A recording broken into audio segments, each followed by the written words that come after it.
Mana mīļākā vieta uz zemes ir? Manas mājas. Ļoti neoriģināli, bet ko darīt, ja tā ir? Man okeāns patīk. Tieši nākamais jautājums par to. Man patīk. Man patīk ļauties tādai plūsmai. Līdzdalība dažreiz saticina.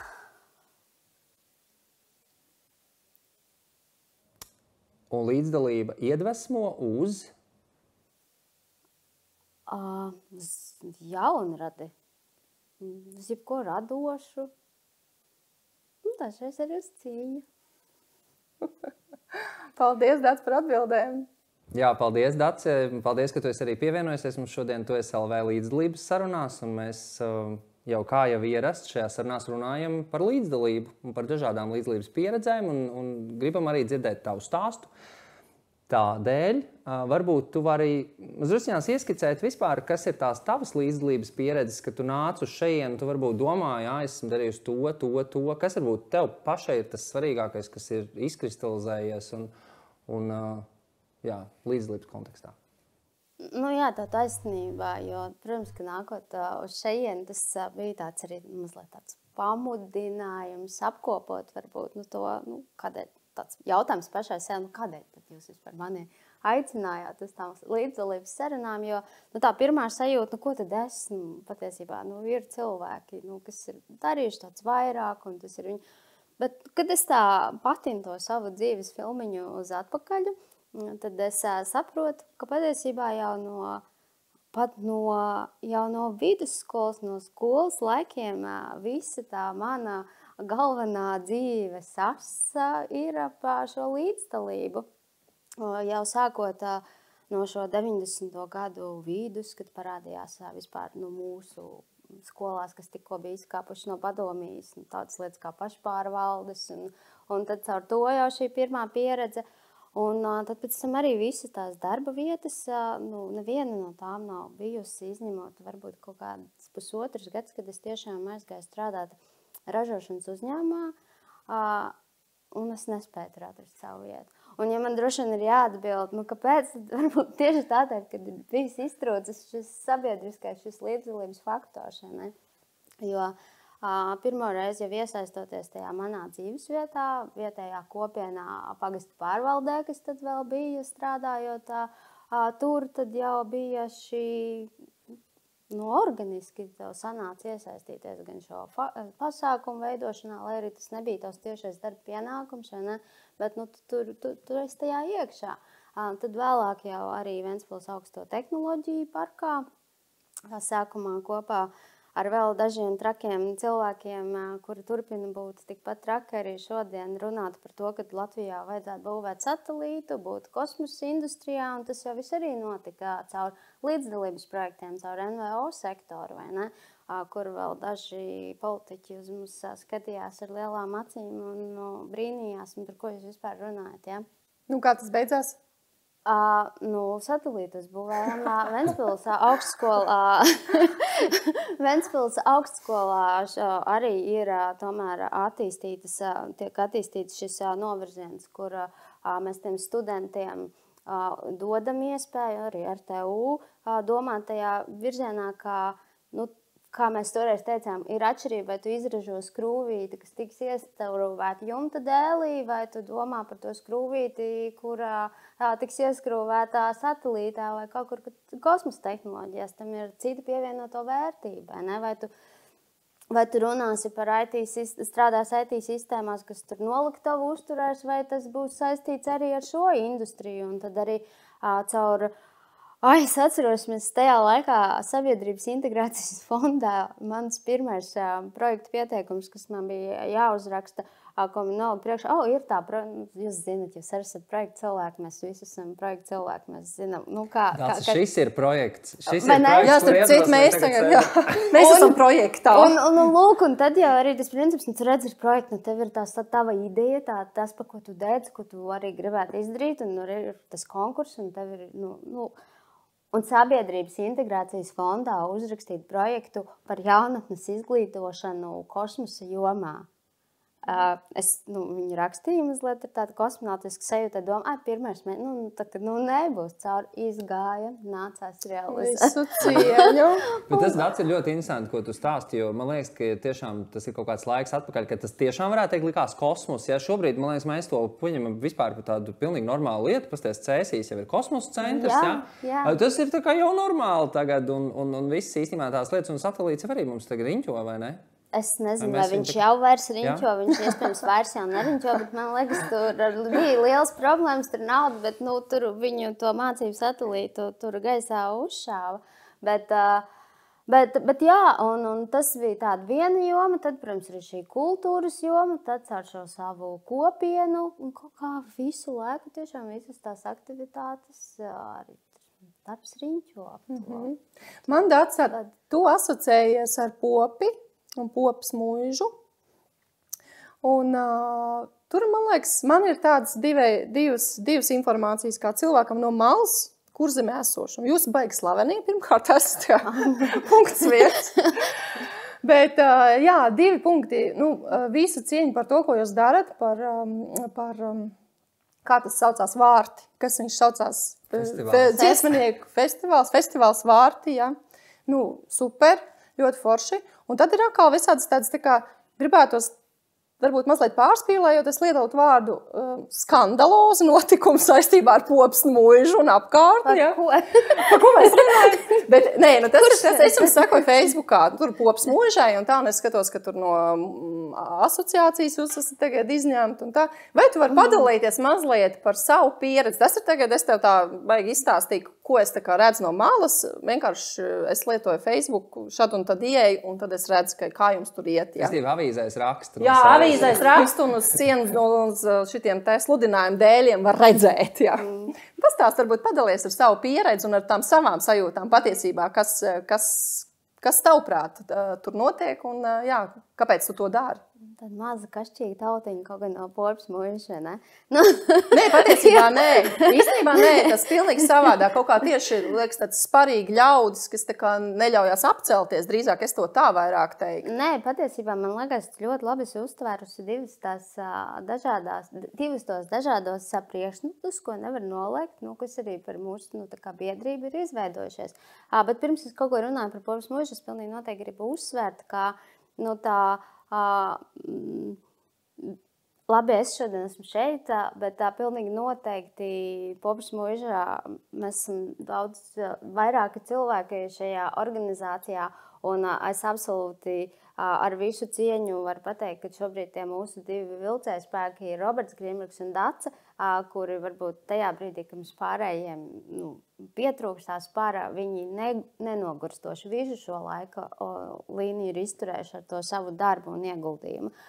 Bet īstenībā te ļoti daudz jautājums saplūst kopā. Un vārti, tas ir ir saistīti ar popas mūžu festivāls, bet tas ir vēl viens aspekts, vēl viena biedrība, tur ienāk arī šis Liepājas faktors un aizsnībā tas, grūti par to visu tā runāt. Bet jebkurā gadījumā tas viss nozemējās kaut kādā vienā ģeogrāfiskajā vietā, vairāk un mazāk. Bet jā, popa varbūt ir tas gan šis festivāls, gan šis kultūra vēsturiskais mantojums, un es teiktu, ka tas viss savā ziņā ir saistīts ar šo kultūras nozari, ar šo kultūras dimensiju, varbūt tajā arī manā līdzdalības pieredzē. Un vērtējot varbūt šo laika posmu, šo iepriekšējo darbu pieredzi, tad, ja jau mums šī saruna ir par līdzdalību, tad man ir tādas 2 galvenās atziņas, ka ir ļoti, ļoti svarīgi ne tikai tas, varbūt, ko tu gribi izdarīt, ne tikai tas tavs mērķis, bet arī kā tu runā ar sabiedrību, kā tu komunicē arī šos savus mērķus. Un es teiktu, ka tie pārpratumi jau pašā saknē izveidojās ļoti viegli. Bet pēc tam viņus tā kā pārlaust un salauzt ir ļoti, ļoti grūti. Un, ja man jārunā tieši par biedrības Popes mūžas pieredzi un tas, ko mēs darām saistībā ar šo Popes mūžas kultūru vēsturisko mantojumu, tad ir tāds ceļš pārauta vītne. Jā. Un man liekas, ka mēs tā sākumā ar tādu lielu sparu un pretēji tai inercei, kur tās lietas veda līdz tam, kad mēs tur sanācām kopā un izdomājām, ka mums ir jāņem tās lietas savā rokās un kaut kas jādara. Un tad mēs mazliet tā komunikācijā ar to vietējo kopienu pārāvām vītni. Ja es varētu atgriezt laiku atpakaļ, es daudz ko darītu tieši šajā aspektā savādāk. Bet tajā brīdī tev ir tā tava doma, tā tava ideja, tu dēdz par to, un tu pat neiedomājies, ka tev liekas, tu saki pareizas lietas, un tu neiedomājies, ka tu vari tajā brīdī kaut kā aizvainot tos, kas arī pirms tam ir darījuši. Un viņi ir darījuši ar to savu izpratni. Un tad, ja varbūt viņa nav bijusi tik akadēmiski, varbūt pareiza vai vēl kaut kā, viņi jau arī iespējams to ir darījuši no sirds. Un tu tā kā iešaujies tajā visā tā iekšā. Un tā ir viena tāda atziņa, ka pat ja tev liekas, ka tas tavs mērķis, un viņš arī ir tāds, kas ir vajadzīgs pareizi, padomā pirms tam, tomēr, kaut kā, kā tu arī to tā kā komunicēsi, kā tu ienāks tajā. Un iespējams, man nav bail atzīt, ka mēs tur izdarījām kļūdu. Un kaut kādā mērā es domāju, ka arī pēc tam tālāk, varbūt mums tas dialogs nevedās tik labi. Bet otra, protams, arī lieta ir tā, ka es gribu nodalīt šeit pašvaldību un to pārējo vietējo kopienu. Jo šajā pārējā vietā var būt šī neizpratne, šīs izvēles iespējas un tā tālāk. Bet, manuprāt, ar pašvaldību ir savādāk. Ja tu esi pašvaldība, tev ir jāapzinās, ka tas nav tavs privātais uzņēmums, kur tev var patikt vai kur tev nepatik, kur tev ir šī izvēles iespēja vai nav šī izvēles iespēja, vai tu sadarbosies, vai tu komunicēsi, vai tu runāsi. Un, ja tu esi pašvaldībā, tev ir jābūt arī gatavam uzklausīt to kritiku. Bet, ja tu kā ilgstoši pašvaldībā vadītājs neesi gatavs to darīt un tev tagad nostājās priekšā varbūt tiešām tāda organizācija, kurai tas zināšana un izpratnes līmenis ir kaut kur varbūt līdzvērtīgs ar tevi, un tev ir tiešām jāsāk argumentēt pamatot, un darbs, un no pašvaldības puses komunikācija ar sabiedrību vairs nav tikai, ir vēlēšanas, tagad mēs pakomunicēsim tā, kā mēs gribam, bet ieslēdzās arī tā pārētējā puse. Tad, lūk, parādās šis otrs aspekts, ko tu minēji attiecībā pret Popes mūžu, kur ir tie mazie kašķīgā tautiņi no Popes, kuriem visu laiku kaut kas nepatīk. Bet es to tā galīgi neredzu, godīgi sakot. Es nezinu, kā jau. Nē, tā mums ir šobrīd tā konflikta, zināmā mērā kuru mēs, un tad atkal ir tas, es domāju, ka ar ko daudz līdzdalībā ir saskārušies, kad ir tas, ko tu izvēlēs, kā no tās NVO puses, vai tu, metīs plinti krūmos, kā teikt, vai tu apvainosies un vispār nerunāsi, vai tu tomēr, neskatoties uz visu, mēģināsi būt tas pieaugušais istabā un kaut kā tomēr neatkāpties un tomēr to dialogu virzīt. Pat ja viņš ir... Kādu ceļu jūs esat izvēlējušies? Es gribētu teikt, ka mēs mēģinām būt pieaugušies istabā un neskatoties uz to, ka mums šīs situācijas veidojas, mēs neesam gluži atmetuši vispār domu, ka mēs kaut ko varētu panākt. Mēs turpinām urbināt arī to pašvaldību. Un es nezinu, vai mums izdosies vai neizdosies, bet katrā ziņā, uz tā kaut kāda konflikta ceļa mēs esam nostājušies, bet šajā gadījumā gan es negribētu teikt, ka tā ir bijusi tikai mūsu tāda varbūt kāda kļūda, kā tas ir attiecībā uz vietējo kopienu, bet šeit ir arī pašvaldības. It kā jau taču zināms aspekts, ka vienu pagalu nedegot. Jūs zinat to, jā, esat dzirdējuši? Pagādienu nedeg. Ne, bet ja viņi, piemēram, aplēj ar, piemēram... Deg šķidrumu, tad viņi kā viņi uzsprāg. deg riktīgi, mierīgi. Bet Dācis ļoti interesanti. Tu pieminēji arī pašvaldību, un tu esi arī pašvaldības deputāti. Varētu teikt, es te prasīšu tā ļoti, varbūt izklausīsies tā ļoti grandiozi, bet kas bija tava motivācija, kādēļ tu iesaistījies politikā, kādēļ tu kļūti par politiķi? Un arī es saņēmu mandātu no vēlētājiem, nu, tā kā pārstāvēt viņus? Nu, pirmkārt jau, droši vien tā politika man arī iet līdzi. No laika gala es esmu studējis politoloģiju, es pēc izglītības esmu politologs, un tad, kad man likās, ka 20 gadus, es domāju, ka tā izglītība patiesībā, ko ar tā darīt, tad pēc 20 gadiem es domāju, labi, aiziešu vēl maģistratūrā pastudēt to pašu vēl maģistratūrā un nostiprināju to savu pārliecību, ka līdzdalība ir svarīga. Bet kādēļ politikā, tas viss arī nāca no tās popes mūžas, no tā, kad mēs mēģinājām, kad tu saproti, ka tas dialogs tajā NVO formātā un pašvaldības īsti neveidojās, un kad tu saproti, ka tev ir jākāp līmeni augstāk. Jāiesaistās arī tieši šajā pašvaldības politikā, šajā darbā. Un tādēļ, jā. Tas attaisnojās, šis lēmums? Kaut kādā mērā jā, jo viennozīmīgi es varu pateikt, ka ja šī pašvaldība nav vērsta uz komunikāciju, uz sadarbību ar kopienām un uz šo atklātību un caurspīdību, tad tas vismaz ir kaut kāda iespēja, kaut kāds veids iegūt šo informāciju. Jo pat, ja tu esi opozīcijā un tu nevari kaut kāds panākt šos konkrētos risinājumus, tad informācija arī ir resurss, vai ne, kā mēs zinām mūsdienās. Un no šī viedokļa, jā.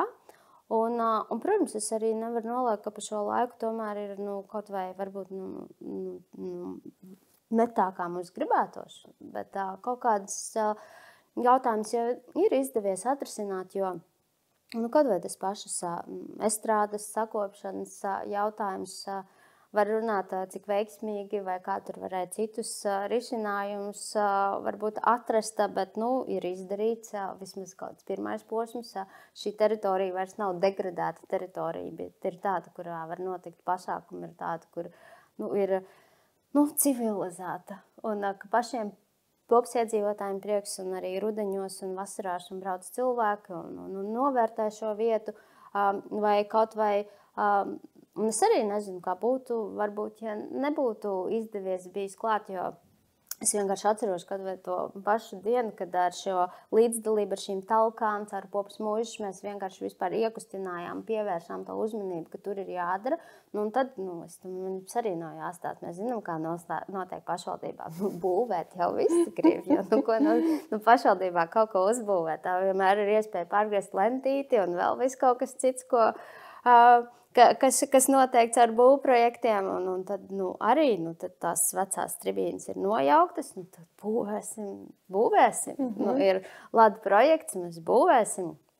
Un iegadījās tā, kad, cik es arī deputāts man pieaicināja uz to neformālo sanāksmi, kad nostājās tie, es nezinu, es tā varu teikt, veči.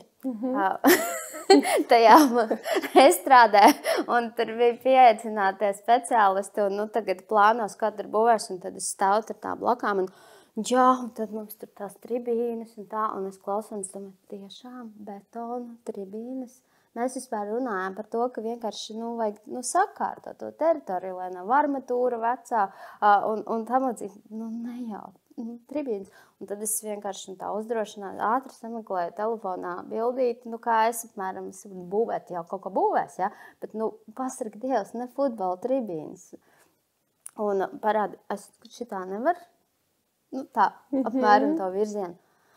Jā, mēs varam mazliet domāt arī tādā virzienā, un kad, nav jāuzbūvē stadions, piemēram. Tas ir tāds vienkārši piemēri, bet kas ilustrē to, kad arī tādās mazās lietās, ja tu esi tomēr tajā pašvaldībā, ja tu esi iekšā tajā informācijas un lēmumu pieņemšanas plūsmā, tad pat, ja tu varbūt esi opozīcijā un neesi tā pie varas, tad ir tev iespējas arī kaut kādās niansītēs kaut ko pavirzīt virzienā, kas ir vērtīgāks kopienai, vērtīgāks sabiedrībai. Nu jā, labi būt klātesošam. Jā, vai... Tas ir, jā, ļoti turēt piemērs, man liekas. roku uz pulsa. Un tas nav vienmēr pārmetums arī tikai tai vadībai vai pašvaldībai, jo kā tad mēs savādāk varam? Ja tā kultūra izdiskutēt vienmēr līdz sīkumam nav attīstījusies, tad iespējams, ka tur arī domā jau no tās labākās apziņas, bet katram, tāpēc jau, tad, jo mēs esam vairāk kopā un jau dažādiem skatu punktiem, jau mēs arī pie tā risinājumu varam atnākt labāk. Un tādēļ es nesaprotu to pašvaldības vadītāju un amatpersonu nostāju, ka gribās to tādā šaurā lopā. Gribās nerunāt ar to sabiedrību, jo liekas, taču, protams, ir ātrāk, ērtāk, vai ne? Tev nav jāuzklausa tie viedokļi, tev nav jāpārcieš tie tvaika nolaišanas momenti, kad tu esi izgājis uz tā laukuma. Un, protams, ka cilvēkos nekad nebūs tā, ka visus apmierina. Bet beigās, ja tu iegūsti labāku rezultātu, pat ja tas ceļš, kā pie tā nokļūt, nav vadītājiem ērtāks, jo tā autoritīva ir vieglāks, piekrīt, lētāk arī. Nu jā. Tu gribēji kaut ko jautāt? Jā, es ļoti gribēju kaut ko jautāt. Drīkst. Man arī ir vajag jautājums. Ļoti labi. Man ir jautājums, ja mēs varam tagad no tāda mikro piemēra, vienas pašvaldības piemēra tagad pārcelties uz tādu kā Latvijas makro līmeni, tad tas, ko mēs redzam, ko rāda aptaujas, ir tātad pirmkārt, ka pašvaldībām, salīdzinoši ar visām valsts institūcijām, tā kā vispār dažādām institūcijām iedzīvotāji uzticās visvairāk. Tā kā pašvaldības bauda vienu no augstākajiem uzticības reitingiem, ja skatās uz vispār tādām varas institūcijām. Tātad tā ir tā viena lieta, bet otra lieta tieši pretēji mēs runājam ļoti daudz, ka tieši pašvaldību līmenī tātad iedzīvotāji tur līdzdalība samazinās, kritiski zema, mums tagad vajag iedzīvotāju padomis, kas tagad visu to risinās un tā tālāk. Kā tu redzi pat esot praktiski iekšā šajos procesos, kā tu redzi kā šīs divas kaut kādas, es nezinu, vai tie paralēlē ceļi, bet vienkārši tie kaut kādi fakti un tendences, ja? Un otra lieta, mēs ļoti daudz šeit arī, to es vēl līdzdalības sarunās runājam par uzticību tieši, ka uzticēšanās, ja ir šis vispār pirmais nosacījums līdzdalībai, un te atkal šie uzticēšanās rādītāji, bet it kā statistika saka, iedzīvotāji it kā pašvaldībām uzticā, tā salīdzinoši, ja mēs salīdzinām, piemēram, Saeima, valdība, es nezinu, kas tur vēl ir tajos topos tagad no galvas, bet pašvaldības ir tajā varas līmeņa augšgalā. Tu jūti, ka tev iedzīvotāji, piemēram, uzticās kā deputātei un vispār pašvaldībai tā uzticība ir? Nē, zini, gan, bet, ja tu runā par tiem pētījumiem, tad, šis ir tas fenomens, par ko mēs runājam, kad pašvaldības bauda augstāku uzticību, ja mēs aptaujās iedzīvotājiem pajautājam, bet, ja mēs paskatāmies atkal citu statistiku un citus pētījumus, tad mēs arī redzam, ka visi šie korupcijas gadījumi un interešu konfliktā patiesībā arī ir daudz vairāk pašvaldībās nekā šajās citās pārvaldes institūcijās. Un te veidojās zināmā pretruna, bet uzticība jau nav statistikas tādā ziņā jēdziens, vai ne? Uzticība jau veidojās tieši no personiskajām attiecībām tā skaitā, un tas ir likumsakarīgi. Tā, manuprāt, vienmēr ir bijis, ka tu vairāk uzticies tam, ko tu zini, tam, ko tu pazīsti. Tādēļ arī ir šī vispār pašvaldību jēga pastāvēt, bet vienlaikus, protams, arī tas, ko tu redzi tuvāk, tur izgaismojās arī tās visas, mēs neviens neesam ideāls, un tur tu ieraugi arī to otru pusi, vai ne? Man liekas, tas ir tā dabīgi. Un līdz ar to tās pašvaldību nozīme jau tiešām ir tajā, ka Nu, ja es teiktu tā, ja zustu uzticība un tie reitingi pašvaldībām būtu tieši pretējā virzienā, ja mēs tagad apgalvotu, ka mēs pašvaldībām Latvijā neusticamies, man liekas, tad mēs būtu ļoti skarbā situācijā. Mums būtu jāsaka, ka ir ļoti, ļoti traki. Un pašvaldības Latvijā atšķirās. Manuprāt, ir tādas pašvaldības, kuras ir ļoti gājuši savā apziņā arī tieši, ja mēs līdzdalības viedokļu runājam, tik ļoti uz priekšu un tā komunikācija un sadarbībā ar NVO sektoru un kopienām tiešām veidojās. Un te man gribās mazliet iemest to akmeni arī mazliet jaunā pašvaldības likuma lauciņā, kas tajās pašvaldībās, kur tiešām jau tas veidojās un attīstās, viņi tik ļoti formalizē un birokratizē, ka patiesībā to labo var pat kaut kādā mērā apdzēst ar to, kas ir saplānots. Bet atkal tas jautājums ir tās pašvaldības, kurās kamēr vien kāds nespiedīs iet tajā sarunas virzienā, viņas tā kā nedarīs un atliks to, jo šī kultūra nav pat sākus attīstīties. Un te atkal var saprast, ka tad ir kaut kāds mēģinājums to darīt. Ļoti labs jautājums ideoloģiski, vai līdzdalību var piespiest vai uzticēties, var piespiest ar likuma palīdzību? Manuprāt, tu vari piespiest tai pašvaldībai kaut kādā mērā. Mēs jau redzam, ir sabiedriskās apspriešanas. Pašvaldībām ir pienākums likumā ierakstīt sabiedriskās apspriešanas. Tad mēs arī redzam, cik dažādi ir pašvaldības attieksme pret to, kā viena tiešām aicina, viena iet uz dialogu, viena formāli ieliek visdziļākajā mājaslapas kaut kādā mazā stūrītī, ka tas notiek un priecājās, ka neviens neatnāk. Un es domāju, ka piespiest nevar uz līdzdalību. Ir jābūt šai interesē, ir jābūt šī deksmei, bet noslāpēt gan var ļoti. Jo, ja tevi šī interese, šī deksme būs, bet tu regulāri savā pašvaldībā saskarsies ar to, ka tevi neņem vērā un tevi negrib dzirdēt. Un tad, ja tu esi atnācis vienreiz, otrais, trešo reizi, izteicis to savu domu, priekšlikumu un ideju, bet tas ar tev pat nav dota nekāda atgriezeniskā saite, un tu esi redzējis, ka tavam ieguldījumam un laika patēriņam nav bijusi nekāda jēga un pievienotā vērtība, tad apslāpēt var ļoti. Tad tu vienkārši 5. reizē vairs neiesi. Un tad pašvaldībai tur pretī būs argumenti, bet redz, mēs jau aicinu, neviens nenāk, nav arī jēga.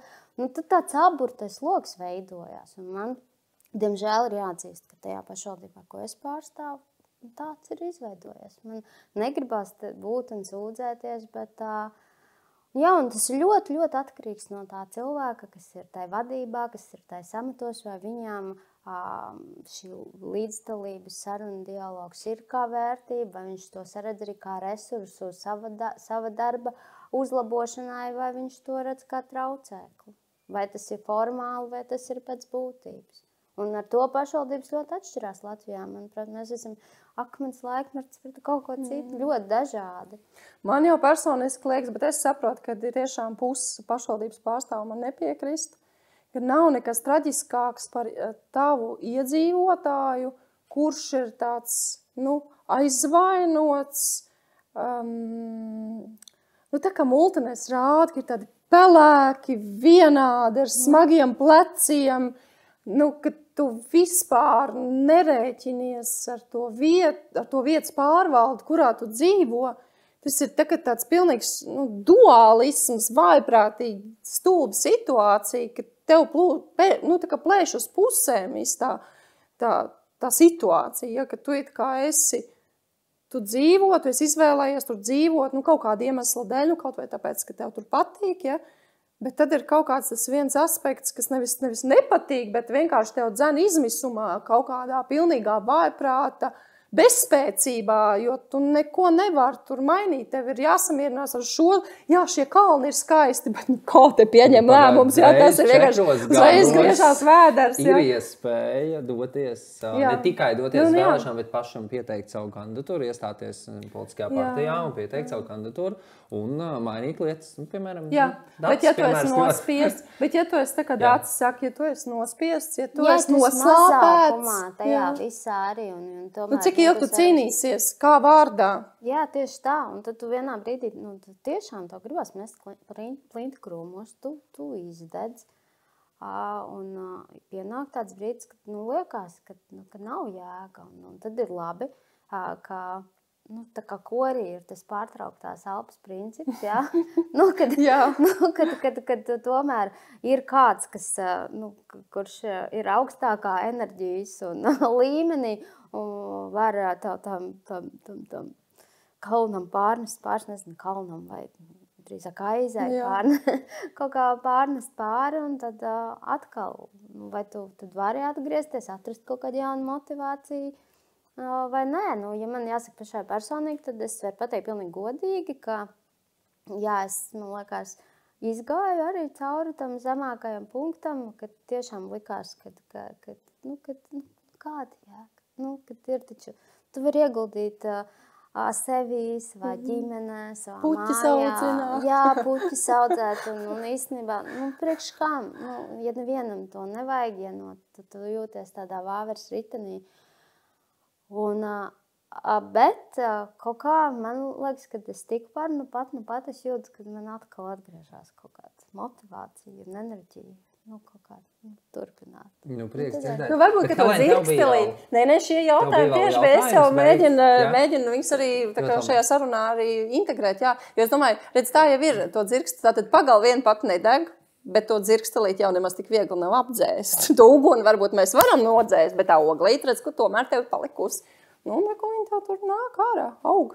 Nē, ir jau arī tā komandas arī, gan sakas, es atkārtošos, bet tiešām es abrīnoju, piemēram, mūsu biedrībā kolēģi Robertu, kur viņš vienkārši, es nesaprotu, kur viņš var dabūt to enerģiju un to motivāciju, nepagurt, darīt viņam, un tad es vienkārši skatos, ka tā vietā, lai, piemēram, arī no pašvaldības, no amatpersonu puses, lai to resursu tu izmantotu, tu pretidarbojies pret to. Tā jau arī baigi vispār paņem enerģiju tā, Jā, jo tas ir īstenībā tas, ko ka ja tu esi gudrs pašvaldības vadītājs, ka tu tur vari tieši ieraudzīt, kur ir tas pienesums, un tieši tu, bet nē, tu gribi nodzēst, apslāpēt.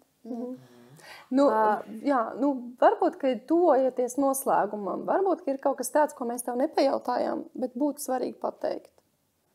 Ko tu gribētu tādu, varbūt vēstījumu vai padalīties vēl noslēgumā? Es noteikti gribētu varbūt tiem, kuriem ir bērni, jo es pārskatīju savas tādas ļoti skaisti, ka mēs, piemēram, visu gan festivālu, gan visus taustās aktivitātes, tajā brīdī varbūt liekas, ka tam nav tāda liekas pienākums vēl savu, vai arī dažreiz izdevumi lieki, to visu dokumentēt, nofilmēt, piefiksēt, kam tu šo darbu uzdarīt, priekš kam, tur tas varbūt ir tāda otrā plānā, bet tieši vakar es skatījos un atvēru festivālu mājaslapu un ieraudzīju arī tos video, kur tās pirmās talkas estrādē un kur mani bērni galīgi tad vēl maza meita tik cītīgi pirstē to estrādi tās lapas un tad es atceros, cik visos arī tajās aktivitātēs viņi ir bijuši iesaistīti un klātesoši un manuprāt, ja mēs kā pieaugušie, kā vecāki ar savu līdzdalību piedalāmies tajā sabiedriskajā dzīvē un veltam to savu brīvo laiku, resursus, arī naudu, līdzekļus, lai padarītu to mūsu sabiedrību, to vidi, kur mēs dzīvojam, kaut pa mazlietiņu labāku. Un iesaistam arī tajā bērnus, vai pat, ja viņi netieši iesaistīti, bet kaut vai viņi redz tās mūsu norūpējušās sejas vakarā par to domājot un runājot, kaut vai viņi dzird tās virtuves sarunas par to, ko mēs runājam, par to pašvaldību vai kā vajadzētu būt. Manuprāt, viņi caur to arī iemācās nebūt tie patērētājas sabiedrības pārstāvji un tikai tādas skrūvītes sistēmā, ka tu no tāda apziņas, ka tu esi tikai objekts, uz kuru iedarbojās reklāma, uz kuru iedarbojās vāra, uz kuru kāds vienmēr iedarbojas. Tev rodās dzīvē tā pārliecība, ka tu varbūt arī tas subjekts. Ja? un, manuprāt, tikai skolā, tikai caur skolu vai caur izglītības sistēmu to iemācīt nevar. Un tad... Pat ja tiem manas vecāks un jaunāks paudzes cilvēkiem, kuriem aug bērni, liekas, ka nav vērts, neko darīt nav vērts, un tāpat jau neietekmēs. Un, man liekas, tad, kad mēs aizdomājamies par saviem bērniem, tad mēs arī daudz savas motivācijas ieraugam savādāk. Un tad man gribas teikt, ja jums liekas, ka nav vērts darīt daļu nekā citu, tad... dariet daļu saviem bērniem, jo viņi caur to jebkurā gadījumā kaut ko iegūs. Cik skaists nobeigums. Piekritīsiet?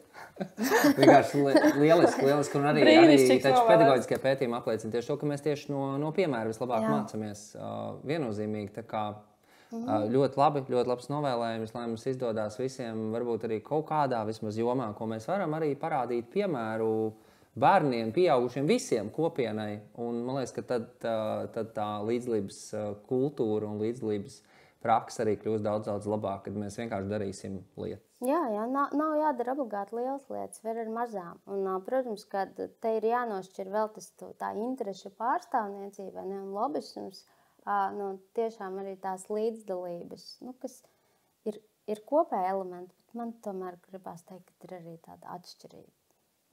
Jā. Taisnība. Ko Dācis, paldies tev par sarunu. Paldies, kad šodien bija atnācis pievienojies mums, un tad jau uz tikšanos tālākajās līdzdalības aktivitātēs.